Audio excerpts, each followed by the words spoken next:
हाय मेरे प्यारे बच्चों, कैसे हो। मैं सुधांश बघेल आप लोगों का हार्दिक स्वागत करती हूँ। आज हम कक्षा 7 में विज्ञान में चैप्टर नंबर 1 पादपों में पोषण के बारे में जानकारी प्राप्त करेंगे। पादपों में पोषण का मतलब वनस्पतियाँ अपना पोषण किस प्रकार प्राप्त करती हैं, इस तरह से उसके बारे में बताया गया है कि वनस्पतियाँ अलग अलग प्रकार की वनस्पतियाँ होती हैं, वो किस तरह से अपने आप में मतलब पोषण लेती हैं। ये सभी जीवों के लिए भोजन आवश्यक होता है, ठीक है। सभी को भोजन की ज़रूरत पड़ती है। कार्बोहाइड्रेट, प्रोटीन, चर्बी, विटामिन एवं खनिज भोजन के जो होते हैं वो कैसे होते हैं, घटक होते हैं। इनकी आवश्यकता होती है हमको। भोजन के ये घटक हमारे शरीर के लिए आवश्यक होते हैं, जिन्हें हम क्या बोलते हैं, पोषक बोलते हैं। सभी जीवों को भोजन की आवश्यकता होती है।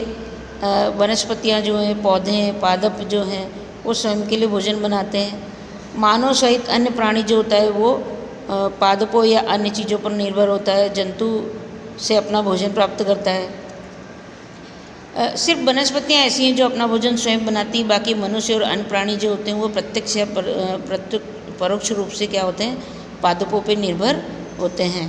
पादपों में जो पोषण की विधि होती है वो किस प्रकार की होती है कि पादप ही ऐसे जीव होते हैं जो पानी, कार्बन डाइऑक्साइड एवं खनिज की सहायता से वो क्या करते हैं, अपना भोजन बनाते हैं। सूर्य प्रकाश, कार्बन डाइऑक्साइड और पानी की सहायता से जो वनस्पतियाँ होती हैं वो क्या करती हैं, अपना भोजन बनाती हैं। पोषक पदार्थ सजीवों के शारीरिक संरचना, वृद्धि और क्षतिग्रस्त भागों को रखने में समर्थ बनाते हैं। विभिन्न जैव प्रक्रियाओं के लिए ये आवश्यक ऊर्जा प्रदान करते हैं। सजीव द्वारा भोजन ग्रहण करने एवं उसके उपयोग की विधि को क्या बोलते हैं, पोषण बोलते हैं। पोषण किसे कहते हैं, तो सजीव द्वारा भोजन ग्रहण करने एवं इसके उपयोग की विधि को पोषण कहते हैं। पोषण की ये विधि जिसे जीव अपना भोजन स्वयं संश्लेषित करते हैं उन्हें क्या करते हैं, स्वपोषण कहलाती है। वो ऐसे पादप स्वपोषी होते हैं। जंतु एवं अधिकतर अन्य जीव पादपों को संश्लेषित भोजन ग्रहण करने से वो कैसे होते हैं, विषमपोषी कहलाते हैं। जो अन्य जीव पादप द्वारा लिए गए भोजन को ग्रहण करते हैं उनको हम क्या बोलते हैं, विषमपोषी कहते हैं। अब हम बात करते हैं प्रकाश संश्लेषण की। तो पत्तियां जो होती हैं, प्रकाश संश्लेषण की क्रिया मतलब किस प्रकार होती है। पत्तियां जो होती हैं वो क्या कहलाती हैं, खाद्य फैक्ट्रियाँ कहलाती हैं। क्यों, पत्तियां जो होती हैं वो क्या करती हैं, भोजन बनाती हैं। सूर्य प्रकाश में से मतलब पानी और सूर्य प्रकाश की सहायता से पत्तियां जो होती हैं ये उनका पादपों का रसोई घर कहलाता है और इनमें से ये प्रकाश संश्लेषण की क्रिया करती हैं। इसलिए हम इनका पत्तियों को, पादपों का, पौधों का जो है वो रसोई घर बोलते हैं। जड़ जो होती हैं वो क्या करती हैं, खनिज पदार्थ और पानी को अवशोषित कर लेती हैं और तने की माध्यम से क्या करते हैं, इसको अलग अलग जगह पत्तियों तक पहुंचाया जाता है। खनिज पदार्थ, पानी जो होता है वो जड़ों के माध्यम से, तनों के माध्यम से पत्तियों तक पहुंचाया जाता है। पत्तियों की सतह पर छोटे छोटे जो होते हैं वो हमें दिखाई नहीं देते, लेकिन छोटे छोटे सूक्ष्म रंध्र होते हैं जहाँ पर क्या होता है, वायु में कार्बन डाइऑक्साइड जो होता है वो उपस्थित होता है। और इन रंध्रों द्वारा जो होता है, ऐसे छिद्रों को हम क्या बोलते हैं, रंध्र बोलते हैं। रंध्र द्वारा, कोशिकाओं द्वारा ये क्या होते हैं, घिरे होते हैं। छोटे छोटे जो छिद्र होते हैं उसके द्वारा वो घिरे होते हैं। यहाँ पर भी कोशिका की बात की गई है, ये मनुष्य के ऊपर भी निर्भर करता है। तो इस कोशिकाओं के बारे में हम आगे के चैप्टर में पढ़ेंगे। अभी हम आगे देखते हैं कि पत्तियों में एक हरा वर्णक होता है, क्लोरोफिल। पत्तियाँ आपने देखी होगी कि हरे कलर की होती है। वो जो हरा कलर होता है वो उसको हम क्या बोलते हैं, क्लोरोफिल बोलते हैं। क्लोरोफिल सूर्य प्रकाश की ऊर्जा को क्या करता है, ग्रहण करता है और कार्बन डाइऑक्साइड से मतलब क्या बनाता है, भोजन बनाता है। सूर्य के प्रकाश की उपस्थिति में क्या बनती है, प्रकाश संश्लेषण की क्रिया होती है। क्लोरोफिल सूर्य का प्रकाश, कार्बन डाइऑक्साइड एवं जल प्रकाश संश्लेषण की क्रिया के लिए आवश्यक होते हैं, कंपलसरी होता है ये। सभी जीवों के लिए सूर्य ऊर्जा चरम स्रोत है। अगर हम ऐसा बोलें कि सूर्य प्रकाश ना मिले तो क्या होगा, अगर सूर्य का प्रकाश हमको नहीं मिलता है या किसी जीव को नहीं मिलता है तो क्या होगा, तो सूर्य प्रकाश अगर नहीं मिलता है तो जो वनस्पतियाँ हैं वो क्या होंगी, अपना भोजन नहीं बना पाएंगी। और वनस्पतियाँ स्वयं पोषी हैं, मतलब अपना भोजन स्वयं बनाती हैं। सिर्फ पूरी दुनिया में या पूरे उसमें वनस्पतियाँ ही ऐसी होती हैं जो अपना भोजन खुद बनाती हैं, और अन्य प्राणी वर्ग किसी न किसी रूप से उस पर निर्भर होता है। इसलिए अगर सूर्य प्रकाश नहीं होगा तो वनस्पतियाँ जो है वो अपना भोजन नहीं बना पाएंगी। अगर वे अपना भोजन नहीं बना पाएंगी तो अन्य जो वर्ग है जो उन पर डिपेंड है वो उनको भी भोजन नहीं मिलेगा। तो अंत में क्या होगा, प्रकाश संश्लेषण की अनुपस्थिति अगर रही तो पृथ्वी पर जीवन की कल्पना करना असंभव हो जाएगा। प्रकाश संश्लेषण के दौरान पत्ती क्लोरोफिल युक्त सूर्य प्रकाश की उपस्थिति में कार्बन डाइऑक्साइड जल कार्बोहाइड्रेट संश्लेषण करती है और क्या बनाती है, कार्बोहाइड्रेट जल को लेती है सूर्य प्रकाश की उपस्थिति में क्लोरोफिल द्वारा। तो ये क्या मुक्त करती हैं आपको, कार्बोहाइड्रेट और ऑक्सीजन, यानी कि स्टार्च और ऑक्सीजन आपको देती हैं ये पत्तियाँ। यहाँ पर देखिए दिखाया गया हमको कि किस प्रकार पत्तियाँ ऑक्सीजन लेती हैं, मतलब प्रकाश संश्लेषण की क्रिया करती हैं और क्या बनाती हैं, आपको स्टार्च बनाती हैं और कार्बोहाइड्रेट बनाती हैं। एक ही प्रकार के पादपों अगर हम एक क्रियाकलाप करें कि एक ही तरह के गमलों को हम लें और उनको एक को अंधेरे में रखें और एक को सूर्य प्रकाश में रखें, तो 2-4 दिन बाद हम ऐसा देखेंगे कि जो अंधेरे में रखा गया जो पौधा है उसकी पत्तियां कैसी हो जाएंगी, मुरझा जाएंगी, सूख जाएंगी वे पत्तियां। और जो सूर्य प्रकाश में रखा गया गमला होगा हमारा, वो कैसा होगा, वो ग्रोथ करेगा, वो उगेगा, बढ़ेगा। इसका मतलब ये होता है कि पौधों को बढ़ने के लिए क्या है, सूर्य प्रकाश की आवश्यकता होती है। फिर हम बात करते हैं अब शैवाल की। शैवाल आपने देखी होगी, अधिकतर अभी हमको बारिश का मौसम है इसलिए ज़्यादातर देखने मिलेगी कि सीधी सादी भाषा में अगर मैं बात करूं आपको, तो शैवाल का मतलब होता है काई। आपने बहुत जगह झाड़ पेड़ पौधों में और दीवालों में आपने देखा होगा कि अभी बारिश का सीज़न है, एक बार बारिश हो जाए उसके 2-1 दिन बाद आप देखोगे वहाँ पे हरा हरा सा छाया जाता है। ठीक है, जो हरा हरा जो उग जाता है ना, वो क्या है, शैवाल है। शैवाल भी स्वयं पोषी है क्योंकि शैवाल में क्लोरोफिल पाया जाता है, इसलिए वो भी अपना भोजन स्वयं बनाती है। तो शैवाल भी क्या है, स्वयं पोषी होते हैं। और पादप जो होते हैं वो कार्बोहाइड्रेट का संश्लेषण करते हैं। कार्बोहाइड्रेट कार्बन, हाइड्रोजन एवं ऑक्सीजन का बना होता है। अब हम वनस्पतियों की बात करें तो कार्बोहाइड्रेट और कार्बन होता है, हाइड्रोजन भी होता है, ऑक्सीजन भी होता है, लेकिन उसको नाइट्रोजन कहाँ से प्राप्त होता है, तो नाइट्रोजन जो होता है वो क्या होता है, वायु में गैसीय अवस्था में आपको प्रचुर मात्रा में मिलता है। लेकिन पादप इसका अवशोषण इसी रूप में नहीं कर सकते। ये कहाँ से करते हैं, मिट्टी में से कुछ विशेष जीवाणु जो होते हैं जो गैसीय नाइट्रोजन का उपयोग यौगिकों में परिवर्तित करके मुद्रा में, मतलब मिट्टी में मिला देते हैं।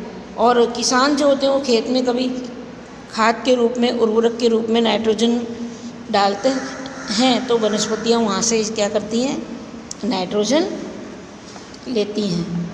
पादपों में विषपोषण की अन्य विधियों के बारे में अगर हम जानकारी लें तो कुछ पादप ऐसे होते हैं जो क्लोरोफिल, पादपों में जिनमें क्लोरोफिल नहीं पाया जाता है, इसका मतलब ये कि वो भोजन नहीं बना सकते। मनुष्य या अन्य प्राणी की तरह पादप भी अपने पोषण के लिए अन्य पादपों द्वारा निर्मित खाद्य पदार्थों पर निर्भर होता है।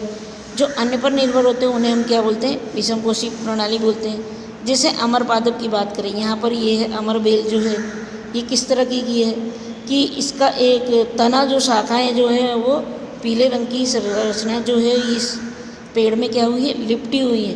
तो इस पेड़ से ये जो बेल है ये क्या कर रही है, अपना पोषण ले लेती है। तो इन्हें हम क्या बोलते हैं, परपोषी कहते हैं। पत्ते का शीर्ष भाग, यहाँ पर ये देखिए घटपर्णी, ठीक है, इस घटपर्णी के चित्र को आप देखिए। ये जो आपका पौधा है ये कैसा है, ये ढक्कन है इसका, ये इस तरह से खुला हुआ है, इसको घटपर्णी क्यों बोलते हैं। इसमें क्या होता है कि कोई भी, ये अपना भोजन कैसे लेता है कि कोई भी कीड़ा कीटक, छोटे छोटे जंतु इसके ऊपर आकर बैठते हैं, तो ये करते हैं, जैसे ही ये जंतु आकर इस पर बैठते हैं तो ये अपना ये जो ढक्कन है ये क्या करता है, मुंह अपना बंद कर लेता है। तो पादप ये कैसा पादप है? ये कीटभक्षी पादप कहलाते हैं और इससे कीटकों से ये अपना क्या करता है? भोजन प्राप्त करता है। अब हम कुछ मृतजीवी चीज़ों के बारे में बात करते हैं। छत्रक यानी मशरूम। मशरूम आपने देखा होगा अपने हिंदी, शुद्ध हिंदी लैंग्वेज में अगर मैं बोलूँ तो आपने कुकुरमुत्ता नाम सुना होगा। ऐसे तो अभी मशरूम भी फेमस है, लेकिन कुकुरमुत्ता भी अपने बोला जाता है कि ये उग जाते हैं कहीं ना कहीं। तो ये सब कैसे होते हैं? ये मृतजीवी पादप कहलाते हैं। एक आप अभी देखिए, अभी अपने घर में आप ब्रेड लाकर देखिए। आप कवक की बात कर रहे हैं हम, ब्रेड आप लाइए, उसको थोड़ा सा भिगो दीजिए और एक प्लास्टिक की थैली में क्या करिए? बांध कर रख दीजिए।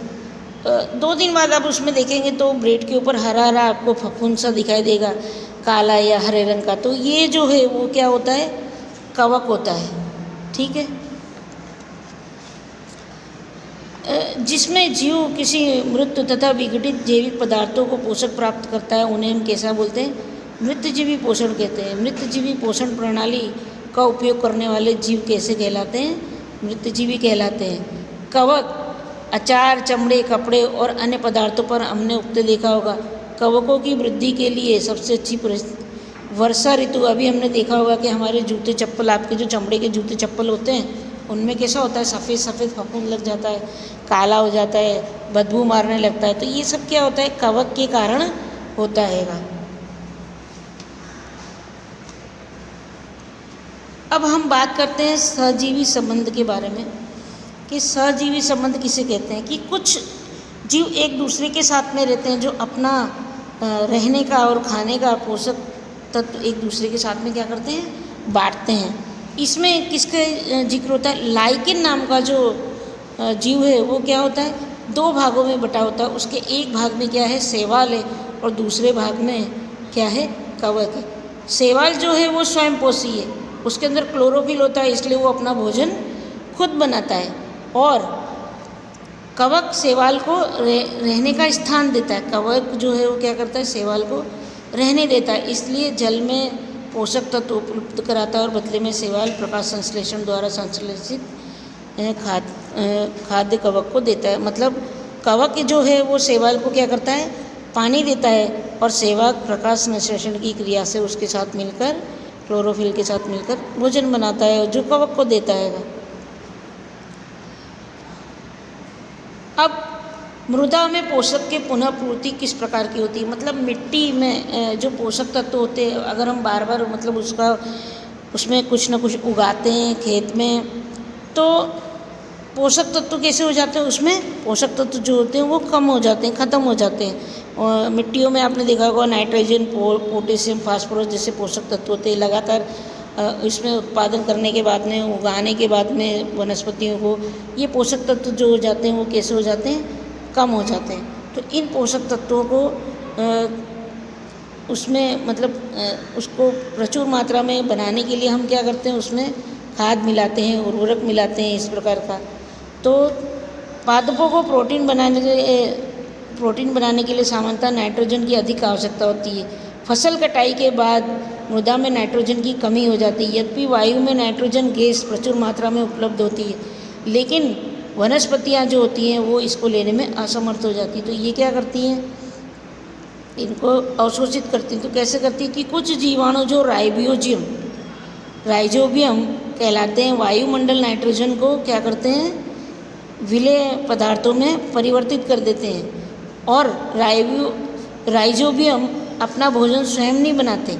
चना, मटर, मूंग, सेम तथा अन्य फलीदार पदार्थों को जड़ों में, ये किस में रहते हैं? इनकी जड़ों में रहते हैं, जिन्हें नाइट्रोजन की आपूर्ति करते हैं।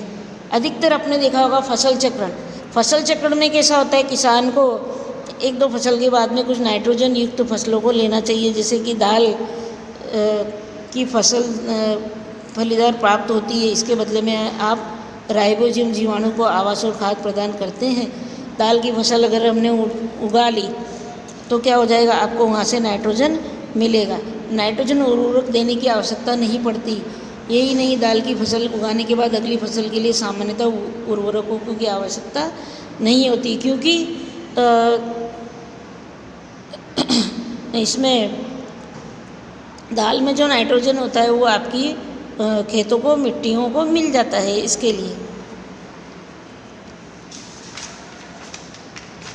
तो इस लेसन में बच्चों हमने क्या सीखा, पूरे लेसन में एक बार हम फिर से देख लेते हैं कि सभी जीवों को खाद्य की आवश्यकता होती है, मतलब भोजन की आवश्यकता होती है, जिसका उपयोग वे अपनी वृद्धि एवं शरीर की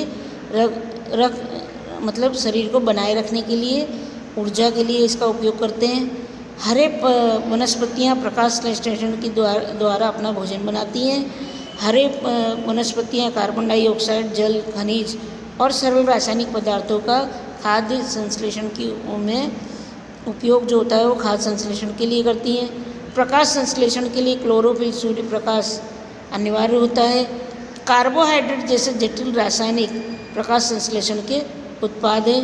प्रकाश संश्लेषण के प्रक्रम में क्लोरोफिल की सहायता से पत्तियां द्वारा और सौर ऊर्जा का चयन किया जाता है, संचयन किया जाता है। प्रकाश संश्लेषण में ऑक्सीजन उत्पादित होता है और ऑक्सीजन उपयोग सभी जीवों के लिए जरूरी होता है।